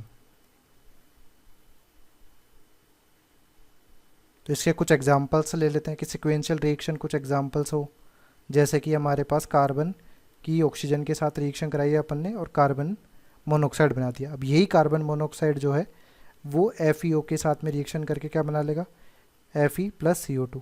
तो ये एग्जाम्पल किसका हो जाएगा दोनों रिएक्शन कंसेक्यूटिव रिएक्शन का। सिमिलरली यदि अपन देखें कि CH4 प्लस O2 यानी मिथेन का आपने कंबशन कराया तो यहाँ से बना CO2 प्लस H2।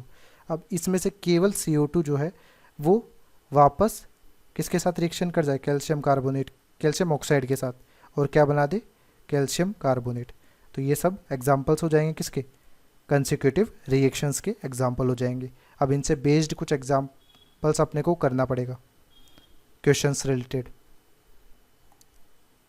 तो हमारे पास एक एग्जाम्पल हो जाएगा कि अपन ने लिया A प्लस 2B, ये कन्वर्ट हो रहा है किसमें 2C प्लस 3D में।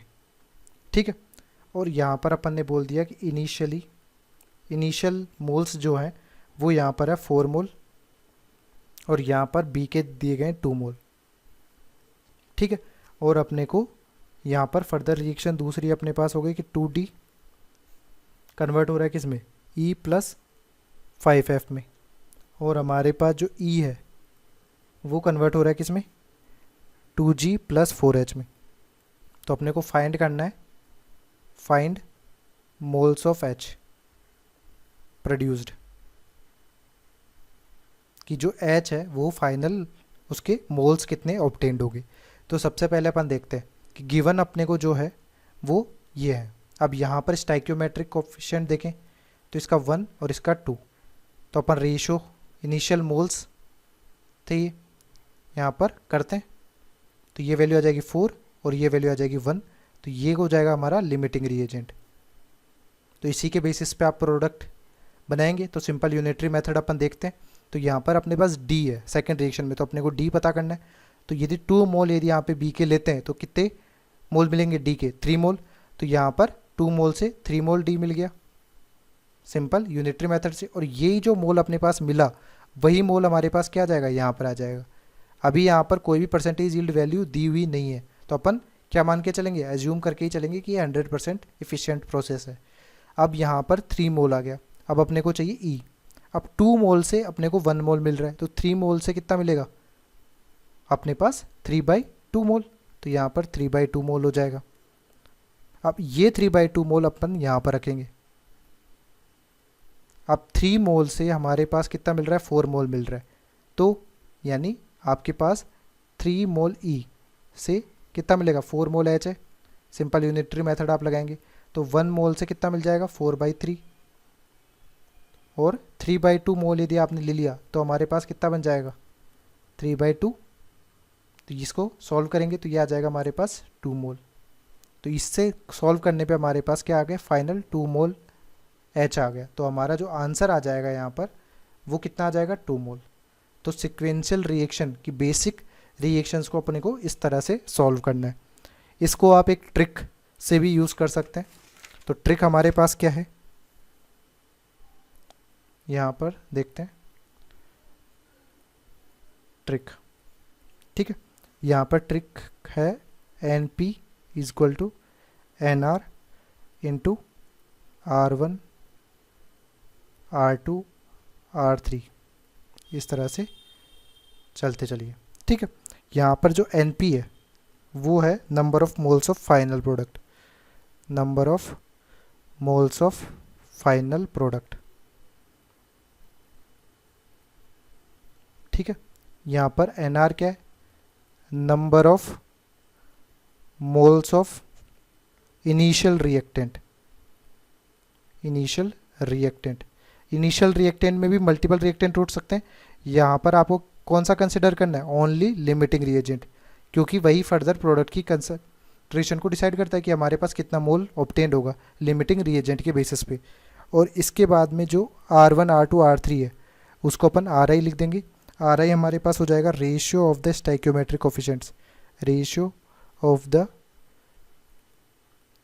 Stoichiometric coefficients of the product to reactant.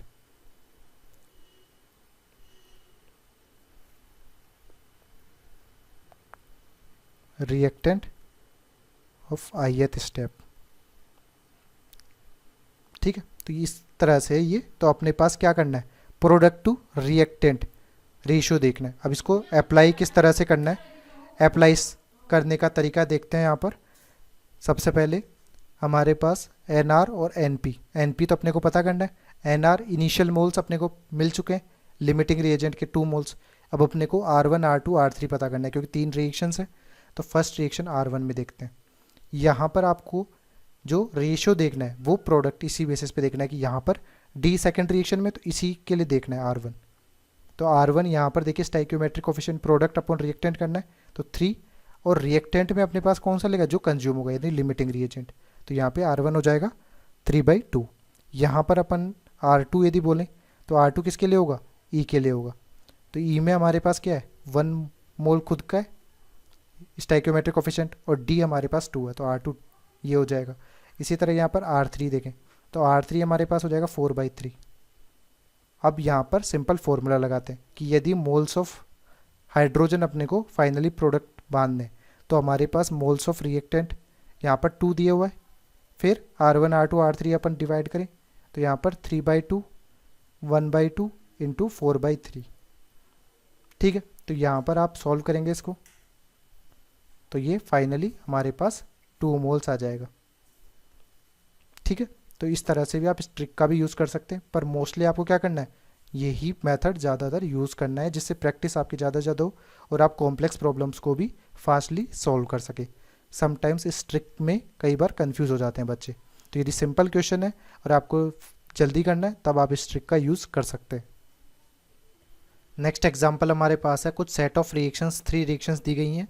इसमें पहला क्वेश्चन हमारे पास है find mass in gram of chlorine required to produce 1385 gram of KClO4, कि फाइनल जो KClO4 ऑब्टेन्ड हो रहा है, यदि वो 1385 ग्राम अपन ऑब्टेन करना चाहते हैं तो इनिशियल अपने को क्लोरीन का मास कितना रिक्वायर्ड होगा, ये अपने को पता करना है। सेकंड क्वेश्चन है in the above question find total mass of KCl produced from all step, यानी हमारे पास ईच स्टेप में जो KCl बन रहा है इस KCl का टोटल मास अपने को निकालना है। तो सबसे पहले अपन क्या करते हैं, 1 बाय 1 रिएक्शंस को स्टडी करते हैं कि यहाँ पे क्लोरीन प्लस 2KOH रिएक्शन कर रहा है और KCl KClO और H2O बना। तो लेट हमारे पास जो Cl2 के इनिशियल मोल्स है, यहाँ पर इनिशियली क्लोरीन के जो मोल्स है वो स्मॉल n मोल है। ठीक है, तो यदि क्लोरीन के यहाँ पर अपन स्मॉल n मोल लेते हैं तो अकॉर्डिंग टू स्टाइक्योमेट्रिक कोफिशिएंट यहाँ पे 1 मोल लेते तो KCl भी 1 मोल मिलता और KClO भी 1 मोल। तो n मोल यदि अपन ने लिए तो यहाँ पर भी n मिल जाएगा और यहाँ पर भी n मोल मिल जाएंगे। ठीक है, फिर हमारे पास क्या है कि 3KClO जो है वो 2KCl प्लस KClO3 बना रहा है। अब यहाँ पर अपने पास KClO के कितने मोल्स थे, स्मॉल n मोल है, स्मॉल n मोल से अपने को KClO3 कितना मिलेगा, 3 मोल से 1 मोल मिल रहा है, तो तो n मोल से हमारे पास कितना मिलेगा, n/3 मोल, और यहाँ पर ये 2n/3 हो जाएगा, यानी 3 मोल से 2 मोल मिल रहा है तो 1 मोल से 2/3 मोल मिलेगा, तो n मोल से 2/3 n मोल मिल जाएगा। फिर हमारे पास क्या है, 4 KClO3, ये कन्वर्ट हो रहा है किस में, 3 KClO4 प्लस KCl में। अब यहाँ पर हमारे पास KClO3 जो है वो n/3 है, ठीक है। अब यहाँ पर हमारे पास KClO4 4 मोल से 3 मोल मिल रहा है, तो 1 मोल से 3/4 मिलेगा, और n/3 से 3/4 मल्टीप्लाइड बाई n/3, तो इसको कैंसिल कर देंगे तो यहाँ पर ये n/4 आ जाएगा। तो n/4 मोल KClO4 हमने को फाइनली मिला। अब ये जो मोल मिला है n/4, ये हमने पास किसका होना चाहिए, 1385 के बराबर होना चाहिए। तो हमारे पास यदि अपन देखें molecular weight of KClO4, molecular weight of KClO4 जो होता है वो 138.5 ग्राम होता है। तो इसके बेसिस पे हमारा जो मोल्स होता, मोल्स ऑफ KClO4 वो कितना होगा, 1385 अपॉन मोलर मास, तो ये हमारे पास 10 मोल्स आ जाएंगे, ठीक है। दैट मीन्स यहाँ पर जो फाइनली प्रोडक्ट अपने पास मिल रहा है n/4 मोल, वो किसके बराबर होगा, 10 मोल के। तो n/4 इक्वल टू कर देंगे 10 से, तो n की वैल्यू हमारे पास क्या आ जाएगी, 40। दैट मीन्स हमारे पास इनिशियली अपन ने क्लोरीन के जो मोल्स लिए थे वो n मोल से लिए थे, तो इससे अपन वेट ऑफ क्लोरीन निकाल लेंगे। वेट ऑफ क्लोरीन हो जाएगा हमारे पास 40 मोल्स मल्टीप्लाइड बाई क्लोरीन का मोलर मास, जो कि हमारा 71 ग्राम होता है। तो इसको 71 से मल्टीप्लाई करने पे फाइनल वेट जो बन जाएगा वो अपने पास बन जाएगा 2840 ग्राम, ठीक है। तो ये हमारा क्वेश्चन पहला कंप्लीट हो गया। दूसरा क्वेश्चन है, in the above question find total mass of KCl produced from all steps. तो सेकंड में हमारे पास टोटल मोल्स ऑफ KCl यदि अपन बोले, मोल्स ऑफ KCl टोटल, तो यहाँ पर हमारे पास देखिए फर्स्ट स्टेप में हमारे पास KCl के कितने मोल्स मिले, n मोल। सेकंड स्टेप में KCl के कितने मोल्स मिले, 2n/3, प्लस थर्ड स्टेप में हमारे पास KCl कितने मोल्स मिलेंगे, 4 मोल से 1 मोल मिल रहा है, तो हमारे पास n/3 के केस में कितना मिलेगा, 1/4 इंटू n/3, यानी n/12 मोल्स। ये हमारे पास total moles of KCl obtained हो जाएंगे। n की वैल्यू आप क्या पुट कर देंगे, 40 पुट कर देंगे, तो हमारे पास यहाँ पर 40 प्लस 40 इंटू 2/3 प्लस 40/12, ये टोटल मोल्स हो जाएंगे KCl के। अब हमारे पास क्या दिया हुआ है, अपने को वेट ऑफ KClO3 चाहिए, तो KCl का अपने को मोलिकुलर वेट पता होगा, तो अपन निकाल सकते हैं। मोलिकुलर वेट इसका होता है 74.5 ग्राम।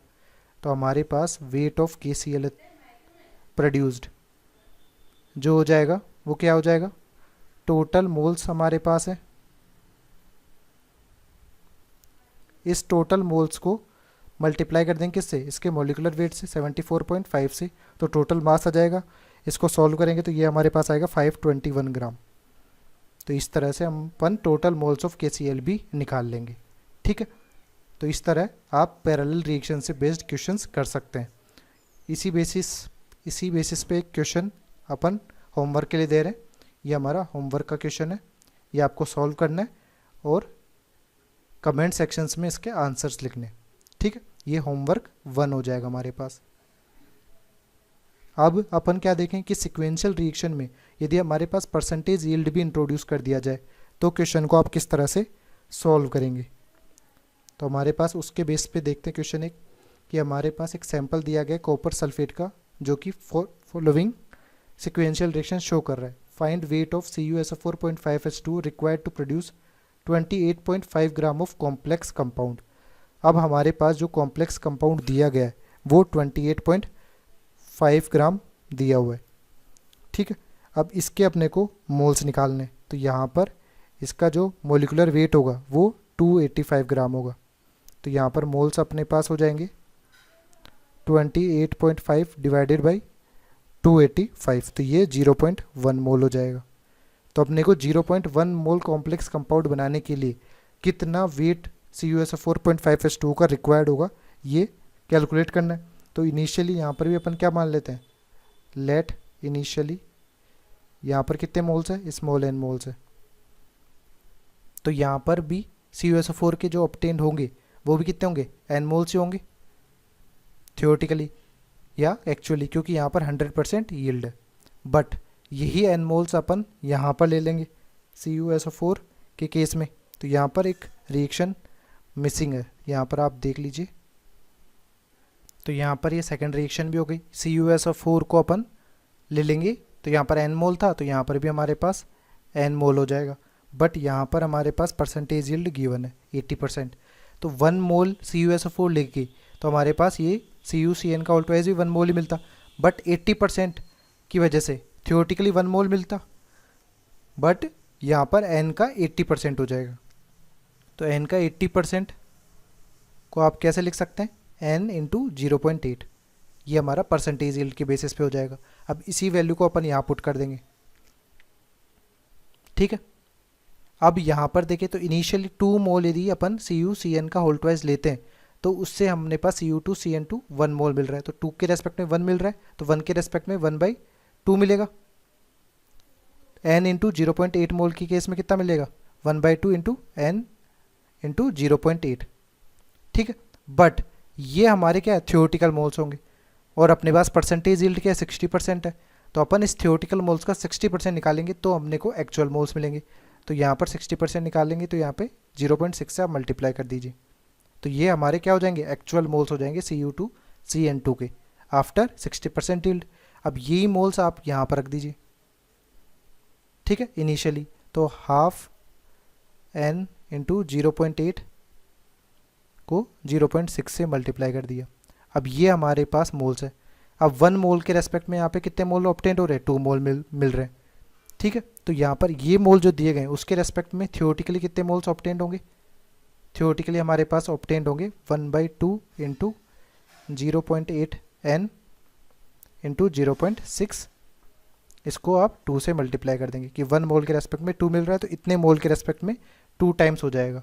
बट ये जो मोल्स मिले हैं ये थियोरेटिकल मोल्स मिले अपने पास, और अपने पास परसेंटेज यील्ड कितनी है, 50% है, तो इसको 50% निकाल लेंगे, तो यानी 0.5 से मल्टीप्लाई कर देंगे, तो ये एक्चुअल मोल्स हो जाएंगे, जो कि अपने पास किसके बराबर होगा, अपने पास फाइनली एक्चुअल मोल्स 0.1 मोल ही तो अपने को निकालना है, तो यहाँ पर 0.1 के बराबर हो जाएगा।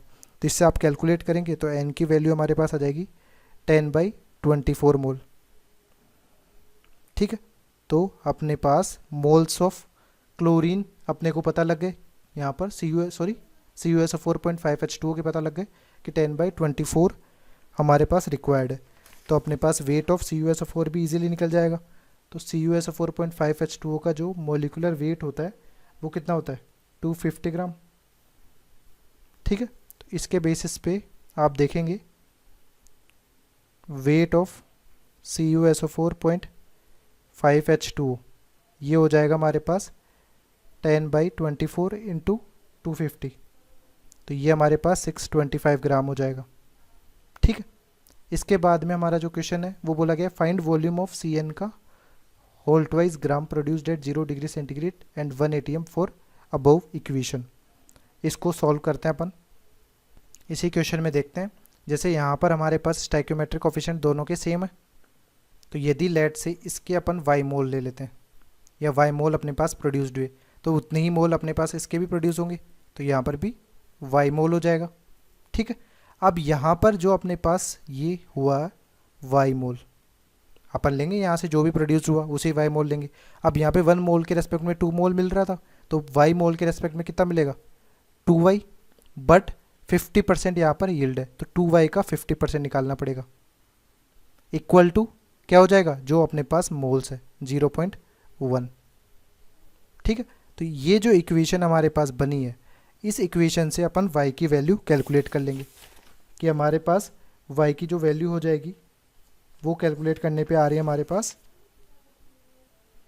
0.1। तो हमने पास यहाँ पर क्या ऑब्टेंड हो गया कि Cu2CN का होल ट्वाइस और CN का होल ट्वाइस, ये दोनों के जो मोल्स हो जाएंगे वो 0.1 मोल हो जाएंगे, और अपने को यही पूछा गया। तो 0 डिग्री सेंटीग्रेड और 1 एटमॉस्फेरिक प्रेशर यदि अपन लेते हैं तो हमारे पास 1 मोल का जो वॉल्यूम हो जाएगा, 1 मोल गैस का जो वॉल्यूम होगा वो 22.4 लीटर होगा। तो हमारे पास 0.1 मोल गैस का कितना होगा, 0.1 मोल CN का होल ट्वाइस गैस वॉल्यूम, वो हो जाएगा 22.4 multiplied by 0.1 which is 2.24 litre. तो इस तरह से आप इसका वॉल्यूम भी निकाल सकते हैं। क्लियर। अब यहाँ पर जिस तरह से परसेंटेज यील्ड के क्वेश्चंस अपने किए उसके लिए भी एक फॉर्मूला यूज़ कर सकते हैं, जैसे कि अपन ने सिंपल क्वेश्चंस के लिए किया था। तो हमारा जो फॉर्मूला होगा वो यहाँ पर हो जाएगा moles of product moles of reactant यानी लिमिटिंग रिएजेंट वाला, और यहाँ पर ये रेशियो जिसमें आप स्टाइक्योमेट्रिक कोफिशिएंट्स का रेशियो लेंगे प्रोडक्ट टू रिएक्टेंट। रिएक्टेंट कौन सा लेंगे, जो कंज्यूम्ड हो रहा था, लिमिटिंग रिएजेंट। और यहाँ पर ये y1 y2 और y3 ये परसेंटेज यील्ड हो जाएगी। अब इसी फॉर्मूला का यूज़ अपन प्रीवियस क्वेश्चन में करेंगे इस क्वेश्चन में। तो यहाँ पर सारी रिएक्शंस को लिख लेते हैं और क्वेश्चन को सॉल्व करते हैं। तो चारों रिएक्शंस अपन ने यहाँ पे लिख दिया और विद परसेंटेज यील्ड। अब अपने को क्या चाहिए, अपने को यहाँ पर NP मोल्स ऑफ प्रोडक्ट हमारे पास ये है, जो कि प्रीवियस क्वेश्चन में अपन देखें तो यहाँ पर कितने मोल्स थे ऑब्टेन करने पे, ये 0.1 मोल। तो यहाँ पर NP की वैल्यू जो हो जाएगी वो 0.1 हो जाएगी। Moles of chlorine CuSO4 sorry वो पता करना है, तो मोल्स ऑफ R हमारे पास अननोन है, क्वेश्चन मार्क है। और R1 R2 R3 ये निकालनी है अपने को रिएक्शंस के लिए। तो R1 देखिए, R1 हमारे पास क्या हो जाएगा, प्रोडक्ट अपॉन रिएक्टेंट का स्टाइक्योमेट्रिक कोफिशिएंट का रेशियो, तो 1/1 हो जाएगा यहाँ पर। यहाँ पर R2 देखें तो यहाँ पर प्रोडक्ट ये है और रिएक्टेंट हमारे पास CuSO4 और 2KCN में से कौन सा है जो कंज्यूम हो रहा है, जिसके बेसिस पे अपन स्टडी कर रहे हैं, CuSO4। तो यहाँ पर भी हमारे पास 1/1 हो जाएगा। ठीक है, इस तरह फॉर्मूला में अप्लाई करने के लिए ये चीज़ें ध्यान रखनी बहुत ज़रूरी है कि आपका जो प्रोडक्ट बन रहा है वो इससे बन रहा है, तो रेशियो में रिएक्टेंट आप वही यूज़ करेंगे। अब यहाँ पर R3 में हमारे पास क्या हो रहा है कि अपने को ये चाहिए, इसका स्टाइक्योमेट्रिक कोफिशिएंट 1 है, प्रोड्यूस इससे हुआ है तो 2 हो जाएगा। फिर R4 अपन देखें, R4 में हमारे पास 2 और यहाँ पर 1, तो ये R1 R2 R3 R4 आ गया। और Y1 Y2 Y3 और Y4 अपन देखें यहाँ पर, तो Y1 हमारे पास क्या है 100%, Y2 हमारे पास क्या है 80, Y3 हमारे पास है 60 और Y4 हमारे पास है 50%। सॉरी ये 50% है। ठीक है, अब इस क्वेश्चन में के डाटा को अब पुट करते हैं। अब वैल्यूज़ देखते हैं। यहाँ पे 0.1 मोल NP दिया हुआ है, NR अपने को कैलकुलेट करना है। अब R1 R2 R3 की वैल्यू रखें तो 1 इंटू 1 इंटू 1/2 इंटू 2/1, ये तो R की वैल्यू हो जाएगी। परसेंटेज यील्ड की वैल्यू कैलकुलेट करते हैं तो 100% यानी 100/100 इंटू 80/100 इंटू 60/100 इंटू 50/100, ये अपन ने फॉर्मूला में पुट कर दिया। ठीक है, अब यहाँ पर कैलकुलेट करें तो जो NR की वैल्यू कैलकुलेट करने पे आएगी हमारे पास वो आ जाएगी 10/24 मोल, जो मोल्स ऑफ कॉपर सल्फेट अपने पास होगा। और यही अपने को पूछा गया था क्वेश्चन में कि इसका वेट अपन ने चाहिए, तो 10/24 मोल आ गया, तो वेट अपन निकाल देंगे इसके मॉलिक्यूलर वेट से मल्टीप्लाई करके। और यही मोल्स की वैल्यू जो थी वो अपने को सिंपल कैलकुलेशन करने के बाद भी आ रही थी 10/24 मोल। तो आप डायरेक्टली सिंपल मेथड यूज़ कर सकते हैं ये वाला प्रोसेस, या इस फॉर्मूला को भी यूज़ कर सकते हैं for solving such type of questions. ठीक है, तो इसी लॉजिक के बेसिस पे एक और क्वेश्चन है जो आपको होमवर्क के फॉर्म में करना है। तो ये हमारा क्या हो जाएगा, ये हमारा होमवर्क 2 है, होमवर्क 2, जिसके आंसर्स आपको कमेंट सेक्शन में लिखने हैं। ठीक है,